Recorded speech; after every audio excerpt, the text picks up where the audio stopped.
Mga kaibigan, magandang araw po sa ating lahat. Ngayon po, itong ginawa kong marbled egg, gagawin ko siyang huevo relleno. Ayan. Tsaka may patatas na luto na po tayo ha. Tsaka asituna. Tsaka ito ang importante, yung tuna, atun, tsaka mayonnaise. Lahain ko po itong itlog ha. Yung ginawa ko ito kanina. Ayan. Hatiin lang natin.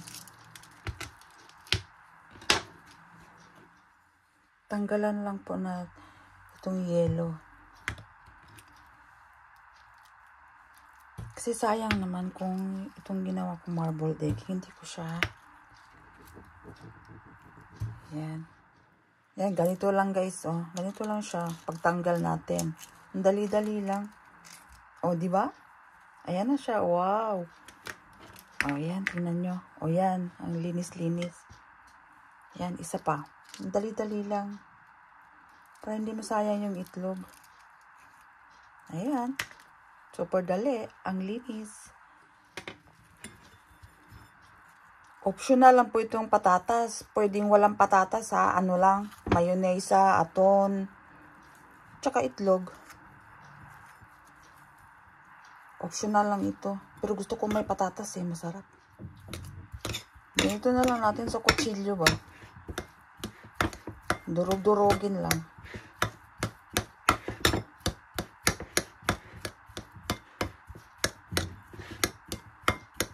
Ayan, ganyan na yan siya. Yung patatas natin. Tapos yung aton natin. Tanggalan ko siya ng mantika. Kasi may ano yung tuna natin.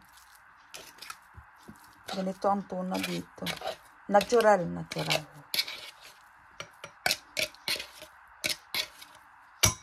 Dalawang tuna po ang kailangan ko. Dalawa na ito. Ayan. Ngayon, itong ano natin, yema. Ganito na lang natin. Pinong-pino. Ganyan lang. Ayan, ito na siya. Ganyan lang, pwede na yan. Ngayon, ilagay na natin yung ano natin ha, yung tuna. Bale, 200 grams to 20 na tuna. Tagwa 110 grams kada lata. Tapos yung patatas natin. Kung gusto nyo ng pino, pwede rin na patatas. Pinuhin nyo, pwede rin. Tapos itong mayonnaise natin. Mayonnaise. Ayan. Ayan guys, maglagay lang po ako ng salt. Salt. Ayan. Dagdagan natin ng konti. Tapos, black pepper. Uy. Ayan, black pepper natin. Uy. Ayan. Mag-add pa ako ng mayonnaise. Ayan, nagdagdag po ako ng mayonnaise. Napakasarap po nito. Napakasimpleng lang po nito. Pagkain.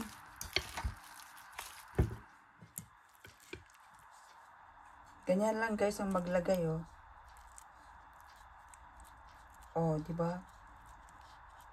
Napakadaling lang po ito pag may bisita. Napakadaling gawin ba? Ayan lang siya.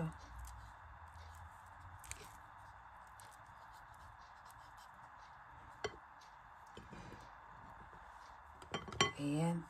Dito ko po siya ilagay pala. Dito ha. Dito. Ayan. Dito ko siya ilagay. Kaya tingnan nyo ang ganda-ganda. Pero pag wala po kayong ganyan, sa ano na lang. Sa plat. Sa bandeha. Tapos lagyan nyo ng lechuga. Tapos mga carrots na ginadgad. O tingnan nyo ang ganda-ganda. Ito na siya o. Ayan. Tingnan nyo ang ganda-ganda niya. Wow! Ayan yung itlog ko. Ayan yung itlog. May natira pa pala ako mga kaibigan. Ilagay ko sa tupper. Ayan o.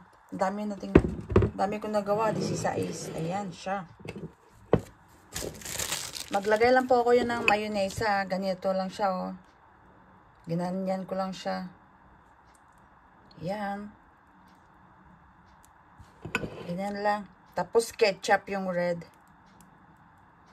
Ito guys, yung red ketchup Optional lang yan. Kung ayaw na ng ketchup, wag na lang. May ano lang siya ba? May design. Masarap po pag may ketchup. Ayan siya. O, diba? Napaka ano. Ang gandang tingnan lalo na sa mga ano. Masarap. Maganda po ito mga kaibigan sa bisita ba? Pag may mga bisita kayo. Tsaka napakadaling gawin. O, diba? Ang ganda. Presentable siya. O, wow. O, ganyan na siya. O, ito guys. O, ito mga kaibigan. Itlog. Lagyan natin na siya ng itlog. Yung yema ba? O, diba? Ang ganda. Ang cute. Kaya mamili na lang kayo mga kaibigan kung anong gusto nyo. Kung wala kayong acetona na available, edi ito na lang itlog. O, diba? Nadurog naman na.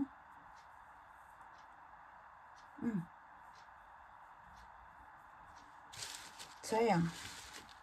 Kaya ito na mga kaibigan. Tapos na at magtikim na po tayo Kaya magtikim na tayo. Ayan, magtikim na tayo sa huevo relleno ko. Ayan, tikman na natin.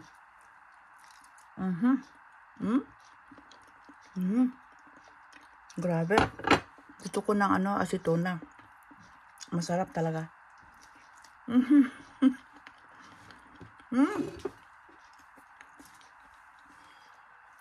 Grabe, ang sarap. Napakasarap po talaga. Super. May ketchup, mayonnaise, tsaka acetona. Ayan. Grabe, ang sarap po mga kaibigan Kaya sana nagustuhan nyo pang recipe ko ngayon mga kaibigan. Napakadali lang. Lalo na pag may bisita kayo. Naku, maglaga lang ng itlog. Kahit na walang patatas, pwede na. Pero mas masarap pag may patatas po talaga. Ano siya ba? Malasa.